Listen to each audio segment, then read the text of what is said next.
আমার শ্বশুরে আমার করছে জোর করে করতে করতে 7-8 মাস গেছে। পটুয়াখালীর গলাচিপায় এক গৃহবধূকে দীর্ঘদিন ধরে নির্যাতন, ভয়ভীতি প্রদর্শন এবং নবজাতক সন্তানকে সরিয়ে দেওয়ার অভিযোগে এক ব্যক্তিকে গ্রেপ্তার করেছে পুলিশ।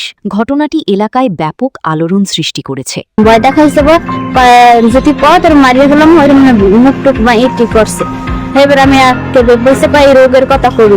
ভুক্তভোগী নারীর অভিযোগ, তার স্বামী দীর্ঘদিন বিদেশে থাকায় তিনি শ্বশুরবাড়িতে বসবাস করতেন। এই সুযোগে শ্বশুর বিভিন্ন সময় তাকে হয়রানি ও অনৈতিক প্রস্তাব দিতেন। পরে একাধিকবার জোরপূর্বক নির্যাতনের শিকার হন বলে তিনি অভিযোগ করেন। নারীর ভাষ্য অনুযায়ী এক পর্যায়ে তিনি গর্ভবতী হয়ে পড়েন। বিষয়টি গোপন রাখতে তার উপর চাপ সৃষ্টি করা হয় এবং পরিবারে ভিন্ন ব্যাখ্যা দেওয়া হয়।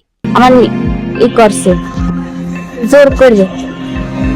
তারপর আমার শাশুড়ি সময় কুষ্টি হয়ে গেছে করতে করতে এরকম 3 মাস রাখছে। পর হাসপাতালে আমার ফলাইতে আইসে আমি সন্তান আমি ফলাম না। এবার ডাক্তারের কথা কইছে। পরে সন্তান জন্মের পর নবজাতককে তার অজান্তে অন্যত্র নিয়ে যাওয়া হয়েছে বলেও অভিযোগ করেন তিনি। এই ঘটনায় তিনি থানায় মামলা দায়ের করেন। মামলার পর পুলিশ অভিযান চালিয়ে প্রধান অভিযুক্ত শ্বশুরকে গ্রেপ্তার করেছে। এছাড়া নবজাতক শিশুকে উদ্ধার এবং ঘটনার সঙ্গে জড়িত অন্যদের শনাক্তে তদন্ত চলছে বলে জানিয়েছে আইনশৃঙ্খলা বাহিনী। তাদের টিউমার হয়েছে বলবি এবার সবার লাগে কইছি তাদের টিউমার হয়েছে। আর আব্বুর দ্বারা ফোন দিয়েছে যে টিউমার হয়েছে, অপারেশন করা লাগবে। এবার আব্বুর 20,000 টাকা পাঠাইছে।